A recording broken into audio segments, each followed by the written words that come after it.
जादू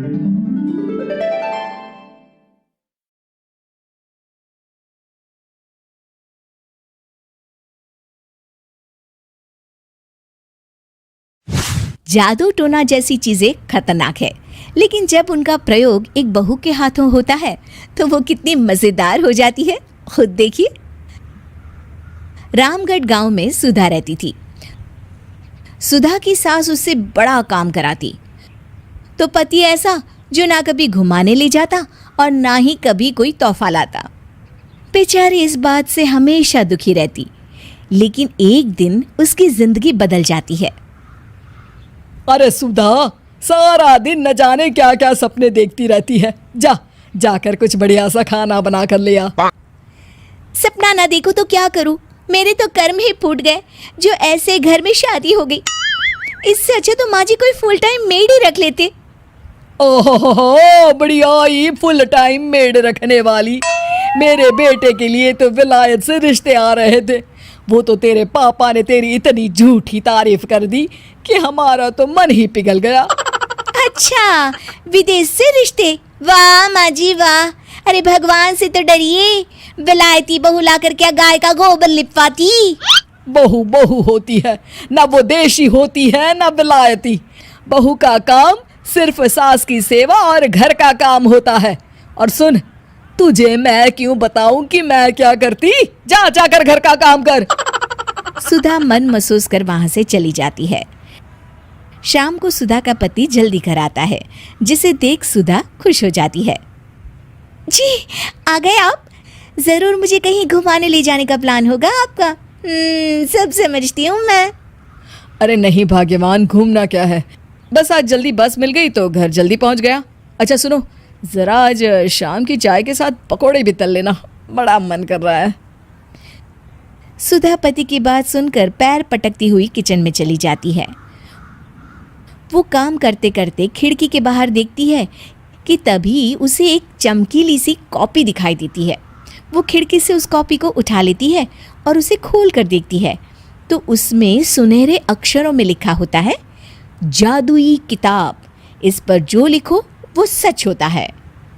सुधा उस किताब को देखकर खुश हो जाती है और जल्दी से पास रखी पेंसिल उठाकर उसमें लिख देती है, मेरी सास सारा काम कर दे। तभी उसकी सास किचन में आ जाती है और कहती है, अरे बहू, सारा दिन लगी रहती है काम में, अब जाकर आराम कर ले। मैं तेरे लिए चाय और गर्मा गर्म पकोड़े लेकर आती हूँ।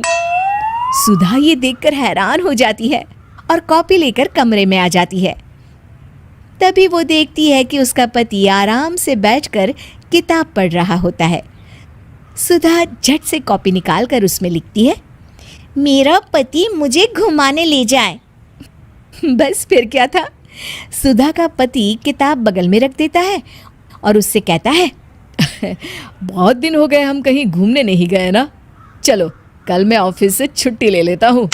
सुधा ये सुनकर खुश हो जाती है कि तभी उसकी सास हाथ में चाय और पकोड़े लेकर खड़ी हो जाती है।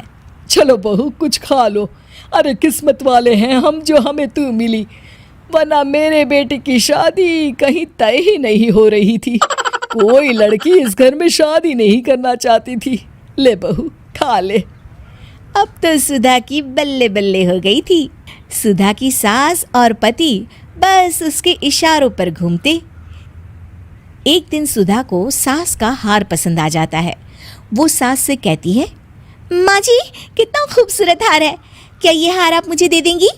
ओए होए, बढ़िया ही, मुझे दे देगी? अरे तेरी माँ ने दिया है ना मुझे, जो मैं तुझे दे दूं?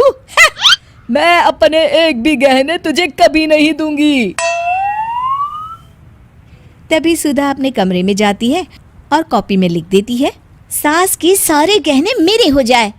अब क्या था, थोड़ी ही देर में सास एक संदूक लेकर उसके कमरे में आ जाती है। बहू ये ले। ये क्या है माँ जी? बेटा ये मेरे गहने हैं, अब मुझ बुढ़िया पर तो ये अच्छे नहीं लगते।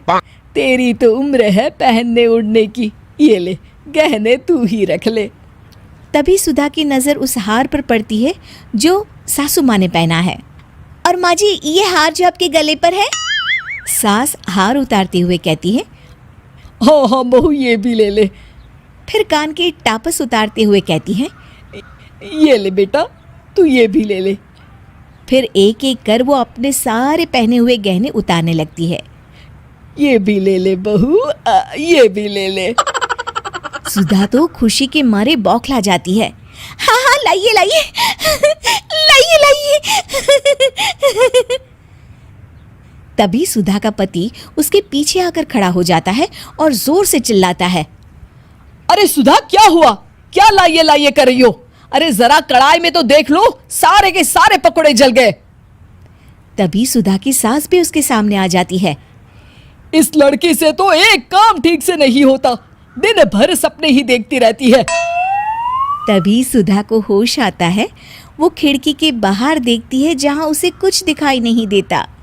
दरअसल जादुई वादुई कुछ नहीं था, वो सिर्फ एक काल्पनिक सपना था जो सुधा अपनी जिंदगी से तंग आकर देख रही।